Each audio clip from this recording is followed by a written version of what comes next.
मुझे लगता है जैसा मैं सोचता हूँ वैसा नहीं है। सब लड़कियां एक जैसी नहीं होती। कुछ नहीं छुपाना मुझसे और ना ही समझना कि मैं तुम्हारी आंखें नहीं पढ़ सकती। मुझे बताया ही नहीं हुआ, मुझ पे एतबार ही नहीं किया।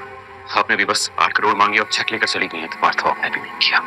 डॉक्टर झूठ बोल रहे हैं। अभी देखना कल से कितनी कुर्तियां दिखाएगी। लड़कियों में ज्यादा लड़कियां ऐसी होती हैं कि पीकर उनका नाम लो तो उनकी बेइज्जती हो जाती है। फाइनली बिलाल अब्दुल्ला को पता चल जाता है कि सदफ उससे क्या छुपाने की कोशिश कर रही है और उसको बहुत ज़्यादा दुख होता है कि मैंने उससे एक दफ़ा भी नहीं पूछा कि तुम्हें 8 करोड़ की इतनी खतीर रकम क्यों चाहिए, लेकिन सदफ को चाहिए था कि अपने वालिद नामदार की तरह मेरे ऊपर ट्रस्ट करती। कितना अरसा उन्होंने मेरे पास काम किया तो मुझे एटलीस्ट बताती तो सही कि उसके भाई को कैंसर है और मैं क्यों ना उसकी हेल्प करता।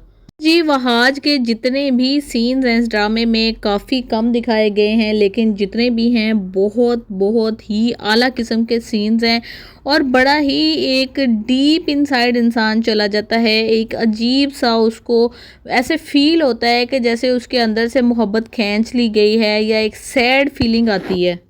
बहुत ही कामयाबी के साथ वो अपने सीन्स को करता हुआ नजर आ रहा है और उसका ये जुमला कि जिसको हम जान लेते हैं उसकी बात मान लेते हैं वाज ऑसम। लेकिन हमशा का मुंह बन जाता है कि क्यों सदफ को ही फेवर पे फेवर मिलती चली जा रही है और किसी को क्यों ऐसे नहीं मिल रही। वो बाकायदा सदफ को शो भी करवाती है और सदफ को भी पता चल जाता है कि मेरे बारे में बहुत सी नेगेटिव बातें ऑफिस में हो रही हैं और इनमें हाथ जो है ना अमार और सदफ का ही है जो कि उसके बेस्ट फ्रेंड्स भी हैं। मेरे दिल के सीन्स कुछ इस तरह के हैं कि इसको तन्हाई में बैठकर देखना और इसको फील करने को दिल चाहता है।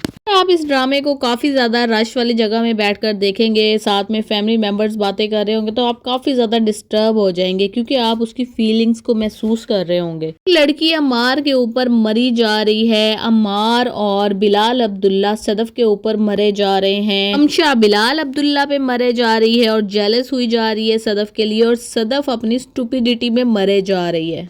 उसे पता ही नहीं कि बिलाल अब्दुल्ला उसको किन नज़रों से देख रहा है, हालांकि बहुत ही वाज़ेह देखने वालों को भी पता चल रहा है, लेकिन उसको समझ नहीं आ रही इस बात की। ये बात मेरी समझ में बिल्कुल नहीं आ रही। तरफ से जब भी बिलाल की फेस टू फेस मीटिंग होती है तो बिलाल के इमोशंस देखने वाले होते हैं, बहुत ही डीप इमोशंस होते हैं।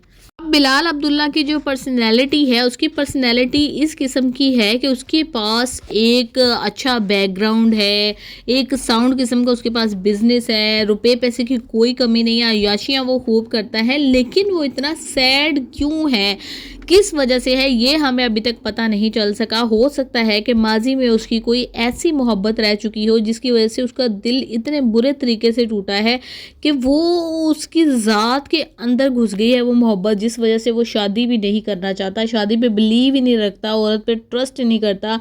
लेकिन सदफ को देखने के बाद वो औरत पे ट्रस्ट कर सकता है और वो कहता है कि बहुत सी लड़कियां दुनिया में ऐसी होती हैं जिनको शराब पीकर जिनका नाम नहीं लेना चाहिए।